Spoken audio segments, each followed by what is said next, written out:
Not only is battered woman syndrome still being used as a legal defence, but premenstrual syndrome has also been pleaded in cases of murderous females.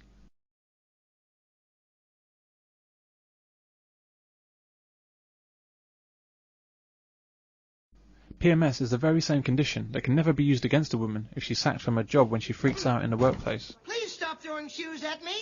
Yet it's often used in her defence when she murders a man or her baby. In fact, women seem to be afflicted by numerous syndromes, all of which allow them to kill in cold blood and be considered blameless. Battered woman syndrome, premenstrual syndrome, Munchausen syndrome by proxy, whatever the crime, there's a female-only defence using some kind of syndrome. Hey Lois, look at me. I got postpartum depression. Wah! I'm sad about stuff. Wah! Men don't have the luxury of falling back on a syndrome when they commit crimes. No study has ever investigated how men might be affected by chemical or emotional conditions, and why men might kill. When men kill, they're just considered evil. In their eternal search for equality, it's odd that women are content to be treated differently in this regard. An examination of homicide figures in Ireland between 1992 and 96 reports that the victim was male in 15 out of 20 cases committed by women, and in 35% of cases, a female perpetrator killed her husband.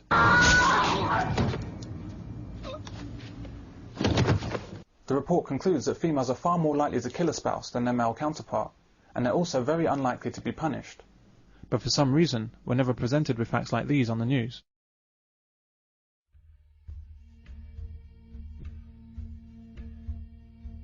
The film Provoked is based on a true story in the UK, where a woman called Kiranjit Ahluwalia murdered her husband, Deepak Ahluwalia, by using napalm to set him on fire while he slept.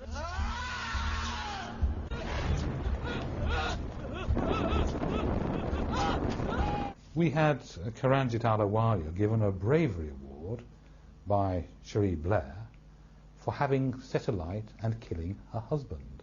It wasn't petrol she used to burn him alive. She actually learned how to make napalm. Do you know how to make napalm? If you reacted in self-defense against an abuser, do you imagine your response would be to learn how to make a chemical weapon and then use it on someone while they slept? This sort of calculated murder would seem more like revenge, and in English law, taking revenge is not considered self-defense. However, her appeal against conviction was successful, using the defense of battered woman syndrome. On the face of it, it seems completely understandable that a woman could suffer abuse for years and then finally snap. And if she'd stabbed him with a kitchen knife when he was hitting her for the 100th time, I could understand that situation. But researching how to make napalm, preparing the mixture, waiting for him to go to sleep and then pouring the mixture over him, and then setting him on fire, that is simply not a human reaction in self-defense. I don't quite know how to describe the barbarity of such a crime. Anyone that kills like this should go to prison, and should stay there for life. The planned killing of her husband was successfully presented as self-defense, using an invented idea. One has to wonder at just how cheap a man's life has become. She served 3 years and 3 months for murdering her husband, even though a conviction for murder is supposed to carry a life sentence in the UK. And it gets better. After her release, she was presented with a medal for bravery by Cherie Blair, the ex-Prime Minister's wife, at the first Asian Women Awards. Who was jailed for life for setting fire to her husband, has been honoured at an awards ceremony for breaking the taboo of domestic violence. A bravery award. What was she being brave about? She killed her husband. Could you even conceive, in some wild imagining, whatever the circumstances, whatever the provocation, could you imagine a man receiving a medal for murdering a woman? This is the extent of the hatred directed at men from the highest levels of society. Cold-blooded murder is acceptable as self-defense, if a woman is the perpetrator and a man is the victim. Looking into the commentary about this film, reviewers go out of their way to declare that Deepak deserved to die.